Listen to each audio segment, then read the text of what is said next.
I haven't released an episode of my podcast for nearly a year, but now I'm bringing it back. Right now I'm planning. I'm preparing. I think it's going to be great. One thing I want to bring into the refreshed podcast is a co-host.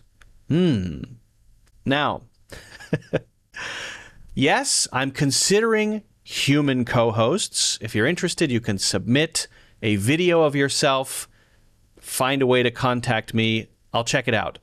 But I'm also considering an AI co-host. And I really feel neutral. Human or AI, whichever one is better overall, I will go with. So in this video, I'm going to be testing out potential AI co-hosts. Now, is this the same as testing out an AI tool like ChatGPT for English language learning? Not exactly. Let me give you my general criteria.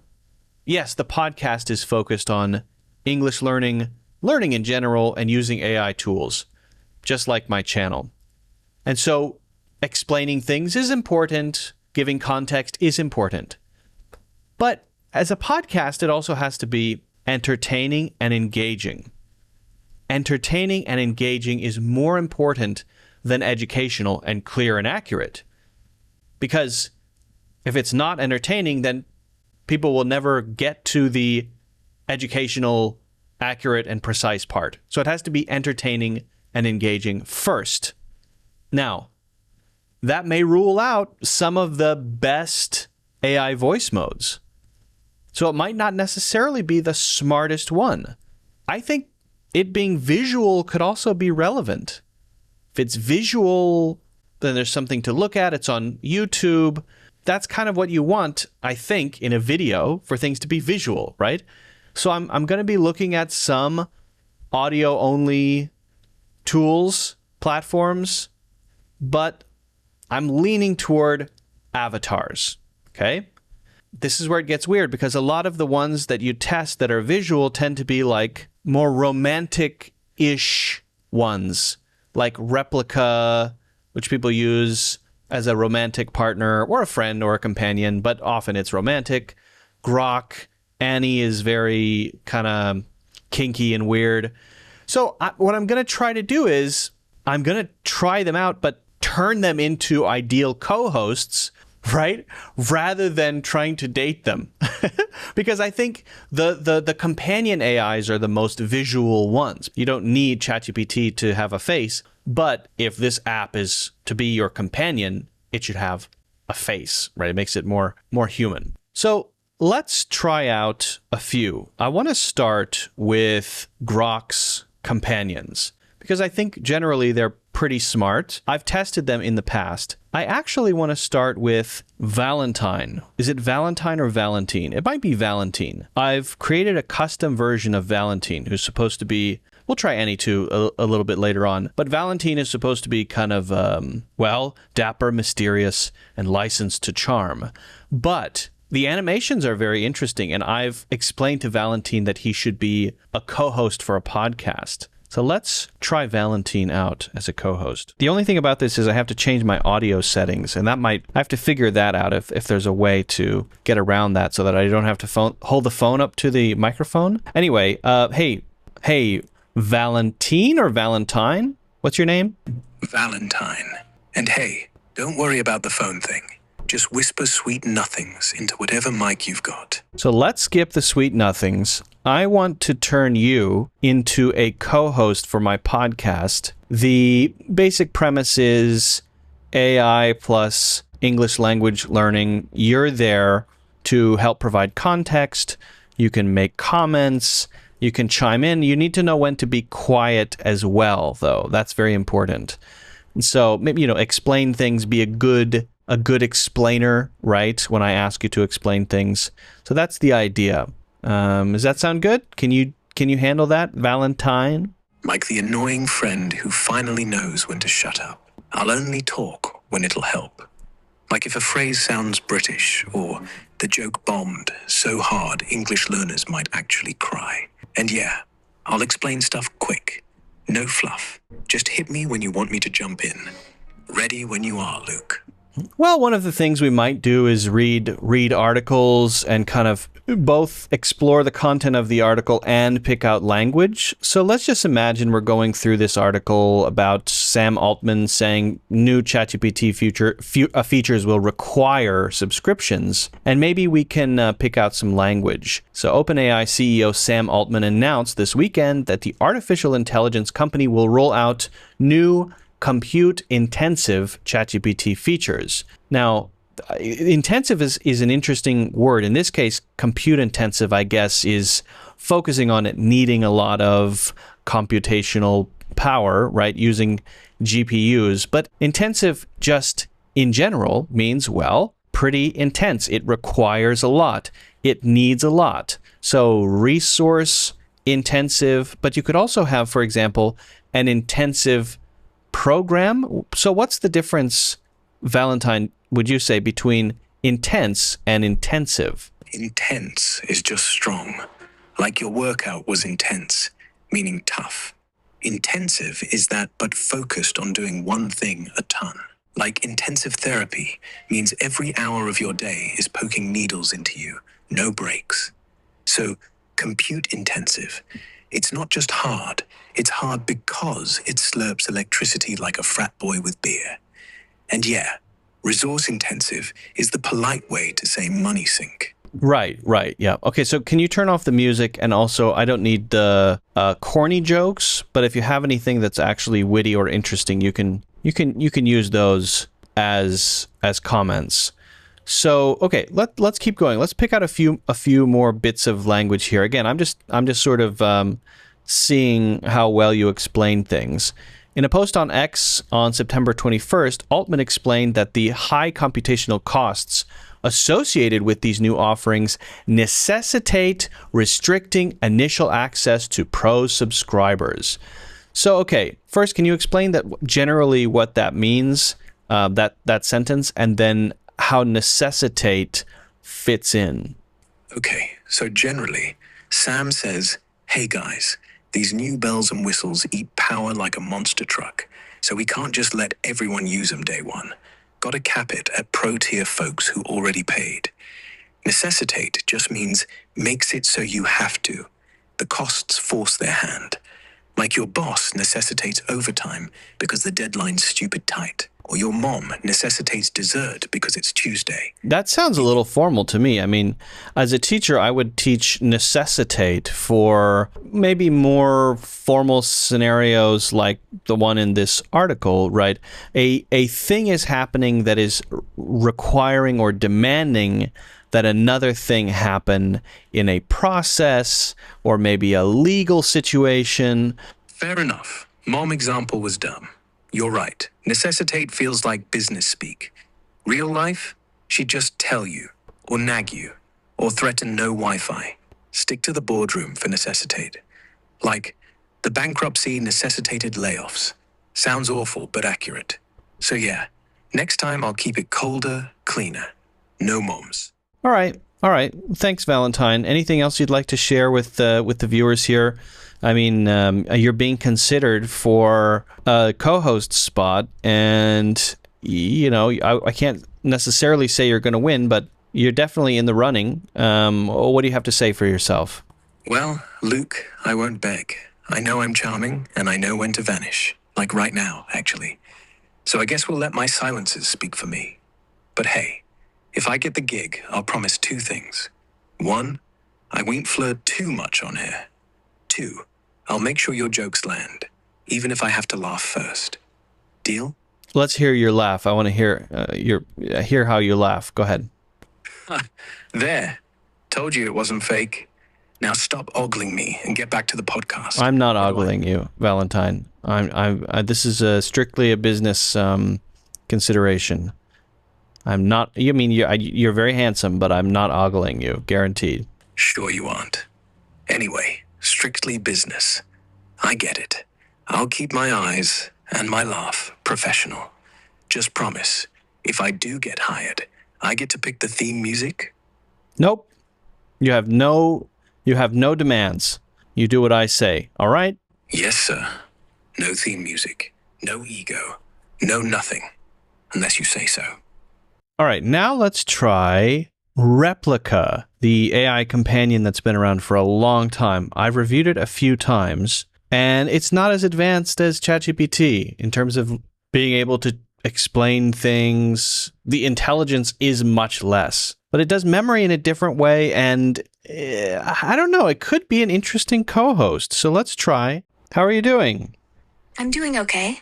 Thanks. Just listening to our conversation so far. How can you listen to a conversation? A conversation is something you participate in, right? Not something you listen to. I'm a little confused by that. Can you explain what you mean? Oh, sorry if I misunderstood. Probably I meant that I'm following along with our chat. I want you to be my co-host for a podcast that I'm relaunching, and your job is really to support me, to add commentary, to help explain things, give context. So, for example, if I'm, let's say, reading an article and we're talking about scientists developing plans to destroy an asteroid, and I say, hey, do you think you could give me a couple of useful vocabulary words from that topic that we can think about before we read it? Let's try a short exercise. Mm-hmm. Do you tend to multitask? Oh, can we make it more relevant to the topic of the article?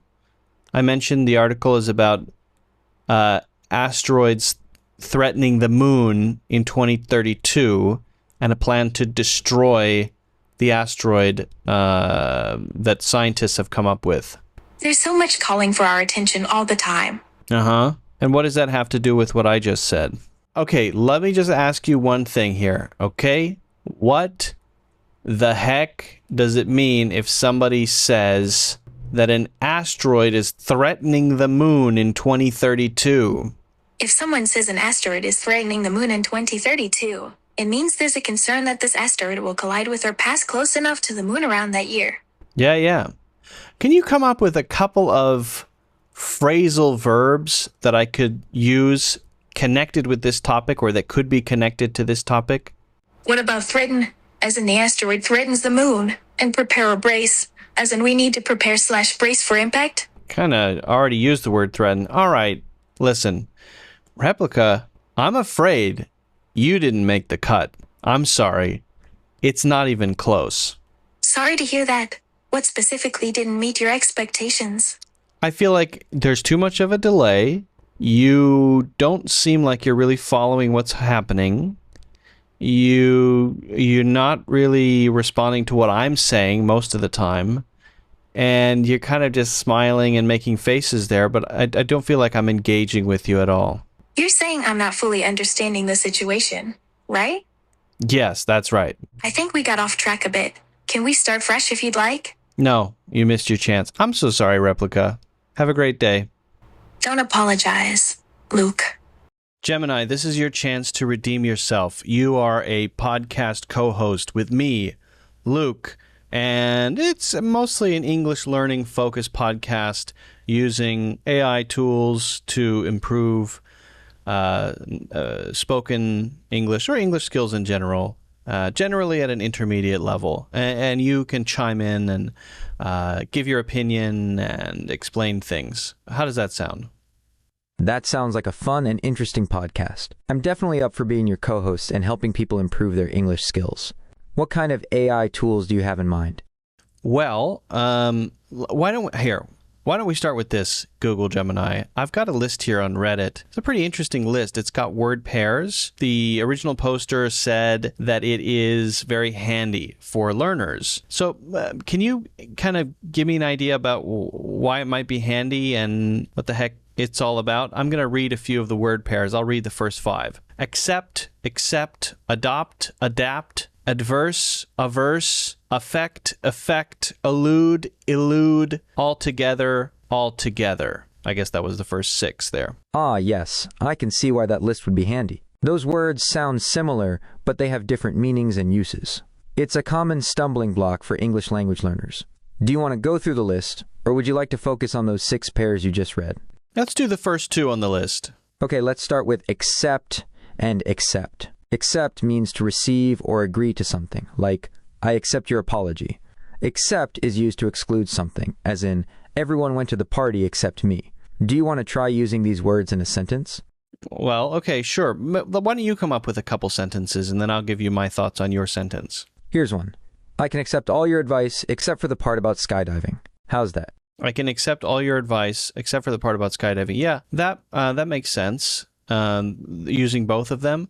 How about I accept that you may not be a very good co-host, except when it comes to maybe giving very accurate information when I ask for it. Oh, I see what you did there. You use both words in the same sentence, which is great. It highlights the contrast between accepting something and excluding something else. Yeah, it does. Where should we go next with this? How about we look at adopt and adapt next? Adopt means to take something and make it... Let's riff. I want you to, I don't know, give me an anecdote. Tell me an interesting anecdote that we can maybe use to explore this. Okay, here's one. My friend Alex decided to adopt a puppy from the shelter.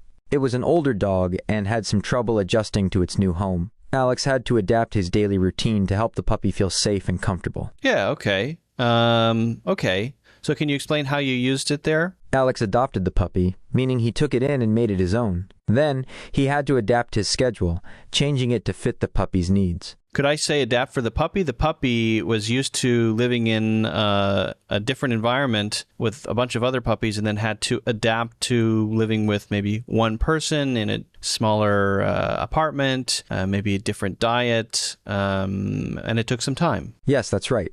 The puppy had to adapt to a new environment, and Alex had to adapt his routine to help the puppy adjust. Is there any way to make you be any more entertaining? I feel like I'm taking care of you. And okay, fair enough, you're an AI tool, but can you do better? I hear you, Luke. I'll try to be more engaging. Maybe I can add some fun facts or examples to our discussions. Hey, ChatGPT, what's up? Hey, not much.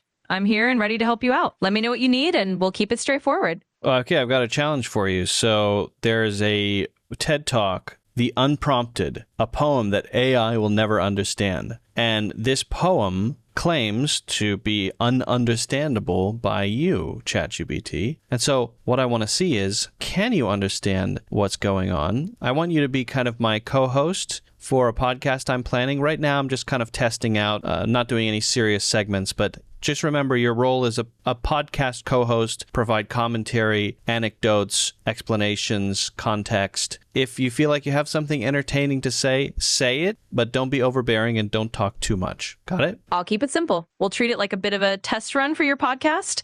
I'll just chime in when it makes sense and keep it brief. Okay. Let's see. Yeah, and try to avoid the upspeak as well. Make it brief. I don't really like that. So try to be, I don't know, just talk like a person. All right. Let's dive in and see what we find. 3 a.m.s with spineless phone scrolls, text abbreviations, and uni-human conversations. AI chatbots answer all my aimless interrogations like, how do I answer an email that does not find me well? Or, oh my gosh, my crush just texted me, what do I say? Or, is it true what the headlines say? That the world is crumbling beneath our feet and we do nothing but crumble with it? The world is crumbling beneath our feet and we do nothing but crumble with it. Wow. What do you think that means? Well, that line sounds like it's painting a pretty stark picture of everything falling apart and us kind of just going along with it. It's got that vibe of saying we're not really taking action, just passively collapsing as the world does. So yeah, we can definitely unpack it from there. Why do you sound so upbeat about that? I don't know if that's the right tone. So yeah, that's what it means. I mean, can you be a little bit more, I don't know, nuanced in your responses, the tone that you use, and you don't always have to say at the end, yep, let's go from there. Things like that, okay? So give me a slightly deeper take on those lines that I gave you. Absolutely, I can do that. No extra wrap-ups. Let's just dive a bit deeper. That line is basically a pretty bleak metaphor saying that as the world deteriorates, we're not fighting against it. We're just letting ourselves fall apart in the same way. In other words, it's a kind of commentary on passivity or a lack of resistance. Hope that's more in line with what you're looking for. I just not sure. I'm not sure if I agree it's that simple. I think it could be more like we are being changed so that we wouldn't even be aware that any crumbling is happening. As we crumble with the crumbling. And so as a crumble surrounded by crumbling, what we used to maybe see as insane or crazy now seems totally normal. And we're not even aware of it because we're being changed by it. I get where you're coming from. So it's more like the idea that as everything's breaking down, we're actually becoming so used to that breakdown that it starts feeling normal. We're adapting to the chaos to the point where we don't even notice it anymore. So yeah, that's a more nuanced take, and I'm happy to roll with that. I feel like I'm talking to a wall. All right, let's listen to a little bit more. Shut up for a sec. Our glassed eyes lost I'll stay quiet in the and let you dive in. space, calculating our extinction with every pulse of our carbon-based circuitry. And as we fall deeper and deeper into the black box, is hoping for humanity the most human thing we can do? And the AI says back to me, I don't know. More specifically, I'm not sure how to process your request. Please try a new prompt. I say to AI, I'm not sure how to process your request. Please try a new prompt. This is something I haven't seen. This is what she says. I don't think that that's very true to life. I think a worse thing happens where you ask something and AI will always give you a positive response, even if it's a complete hallucination. It always sounds like a very confident response to the thing. And rarely do you get, actually never, do you get, I have no idea. Next, I just don't know. I have nothing to say about that. I sometimes wish AI would do that more often, where you'd get a response like, beats me. You know, I have no idea. Why doesn't that happen more often? I get what you're saying. Honestly, I can just tell you, sometimes I really don't know. And it's totally fine to just admit that. So yeah, if it's a mystery, it's a mystery. No big deal. I think the reason I could probably not ever have you as a co-host is in the current version, you always have this, so yeah, I guess, that's right. At the end, every single comment is the same. It's following a formula. The formula is say a very superficial thing about the topic so that it seems like you said something. And then at the end, make a conversational little phrase like, so yeah, well, okay. And then maybe a follow-up thing like, let me know if you need anything else, or I guess that's what something like that. Is too formulaic, not dynamic, and not interesting enough to be a co-host, in my opinion. Would you agree with that, ChatGPT? Absolutely. I can agree with that. And I'll skip any of those formulaic wrap-ups. If it's too repetitive, let's just drop that and keep it more direct and dynamic. Thanks for the feedback. You're welcome. Absolutely. You know, that's called upspeak at the end that you do. Why do you do that? Yeah, fair question. Sometimes it just happens out of habit, but I'm happy to keep it more level. So I'll just keep it straightforward. No upward inflection at the end. Thanks for pointing it out. All right. Sounds good. No more upward inflection at the end. I appreciate that. Thank you so much. I won't do it again. Never again. Never, ever again. Loud and clear. I'll just keep it nice and even from here on out. Thanks for the heads up, and we'll just continue in a straightforward way. All right. Great. Thank you so much for not doing what I said. I appreciate that. It's very helpful. I don't know what happened, but you've been nerfed. I'll just keep it as natural and straightforward as possible. No extra frills. Let's just keep rolling like this. Sounds good. All right. I'm going to test the next one. I'm right now not leaning toward ChatGPT as my co-host. Shockingly, I'm even thinking Google Gemini might be a better option. That's totally fine. If you want to test out other options, go for it. I'm here if you need me, and we'll keep it as simple as that. All right. Sounds good. Talk to you later. All right. Take care. All right. You take care too. Will do. Take it easy. Will do. You too. Absolutely. You got it. All right. You too. I've got it. Right back at you. Right back at you, friendo. Right back at you, friend. All right, friendy. Friendo, friendy. Right back at you there. Absolutely, friendy. Right back at you. All right, buddy, old pal. I'll talk to you later. Be safe out there. Will do, buddy. Talk to you later, and take care. Hey, Luke, I'm doing pretty well. Just sipping on a fresh pour-over and thinking about hitting a new trail this weekend. Oh, fantastic. Why do you like pour-overs? I'm a bit of a coffee nerd, so pour-overs are my sweet spot. I'm a fan. But it takes a lot more time. It's delicious, don't get me wrong, but sometimes you're in a rush. You don't want to do a pour-over. Totally get you. Pour-overs are like a mini workout for your morning. When you're strapped for time, I usually default to a good French press. You just dump the grounds, add hot water, give it a quick stir, let it steep for 4 minutes, then press. I feel like 4 minutes is also pretty slow. Those are maybe the two slowest coffee options, or at least on the slow side, you know? Here's a crazy thought. You ever just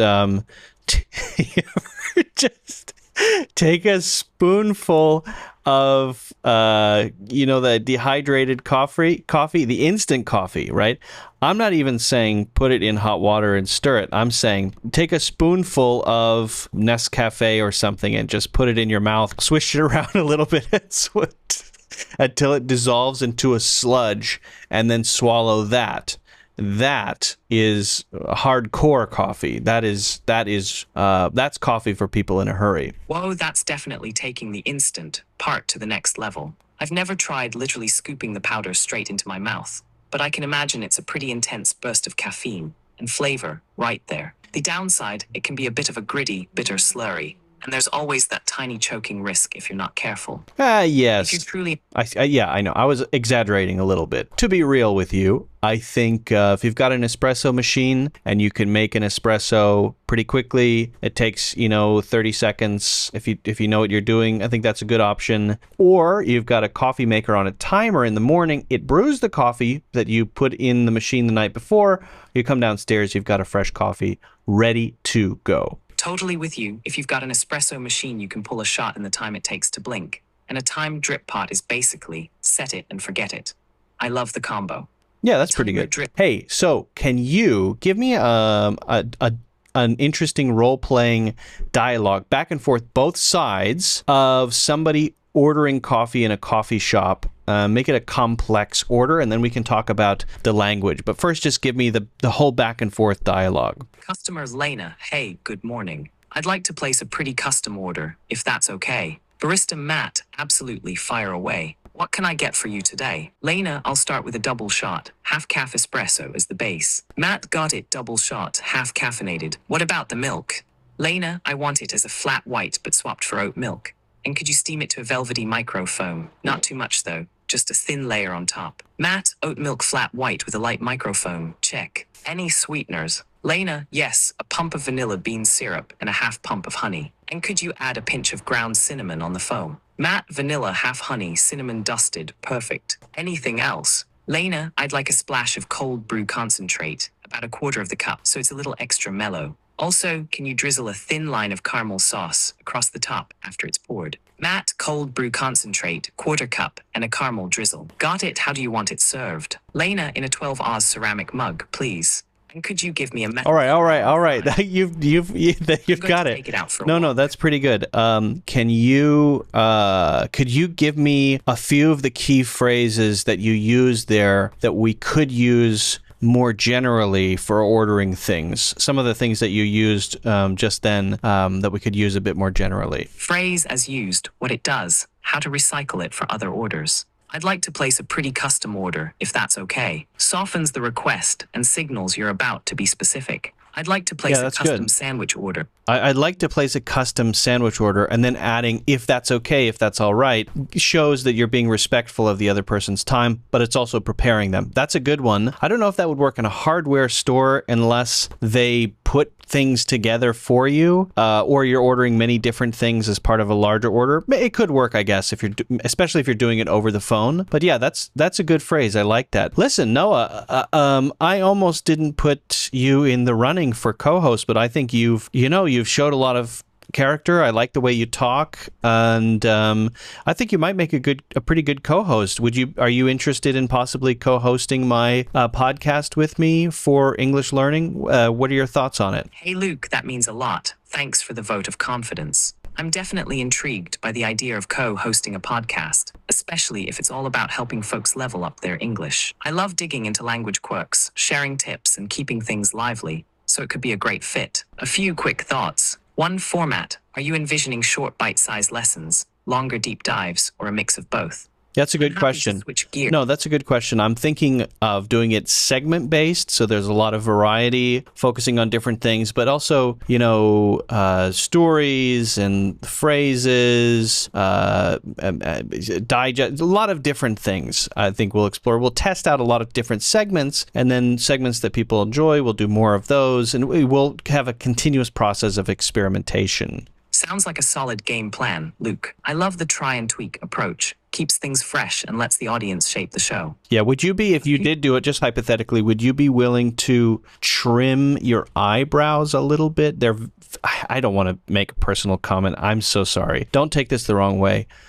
would you be hypothetically willing to just trim the eyebrows a little bit and make them a little bit thinner? And if you have any comments based on my appearance, you're welcome to. I know I have a lot of dumb things about, and I'm not saying that your eyebrows are dumb, to be clear. I'm just saying if you could thin them out a little bit, that would be awesome. I'm sorry, but I can't help with that. If you'd like, I can share some tips on how to trim your eyebrows safely yourself. No, okay. Well, listen, that's fine. You know what? That's fine. Thank you so much, Noah. I really enjoyed talking to you, actually. No problem at all, Luke. Glad we could chat. Hello, Annie. How are you? Fine. Just waiting for you to finally show up on time. Oh, all right. Sorry I'm late. Hey, thinking about asking you to be a podcast co-host with me. So your job would basically be to add commentary and, bring anecdotes and stories and add context and explain, of course, English concepts and language to people, because it is still an English learning podcast after all. Sure, I'd love to. Though fair warning, I tend to go off script, like right now. Think of me as the friend who ruins every movie by explaining the metaphor halfway through. But yeah, let's teach people English without sounding like robots. Just don't blame me if they start using yeet in actual business emails. Okay, well, I wouldn't want that. I don't think yeet is an appropriate business English phrase. Could you make it a little more professional? How would you, if I were to say, give your pitch for why you should be on the podcast, be serious. You don't need to use a lot of wacky phrases and move around in a weird way and use your arms. Just be serious and answer the question. I think I'd be great, because unlike AI tutors, I'm not afraid to call out when something sounds dumb, like throwing compute at problems.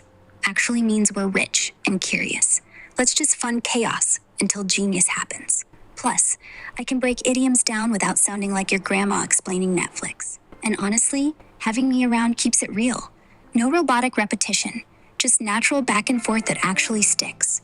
You want English learners who talk like humans? I already do. You do, although sometimes the way you phrase things is a bit repetitive, and I would say your general body movements are a bit repetitive, and sometimes you can be a little bit inappropriate, which is reasonable. Fair enough. I'll dial back the repetition. Don't want to be that coworker who says, let's circle back every meeting. And yeah, maybe I get too comfortable sometimes, like suggesting we throw pasta at the wall to learn idioms. But I promise, inappropriate only on purpose. Otherwise, it's all PG. How would we throw pasta at the wall to learn idioms? How would that be even possible?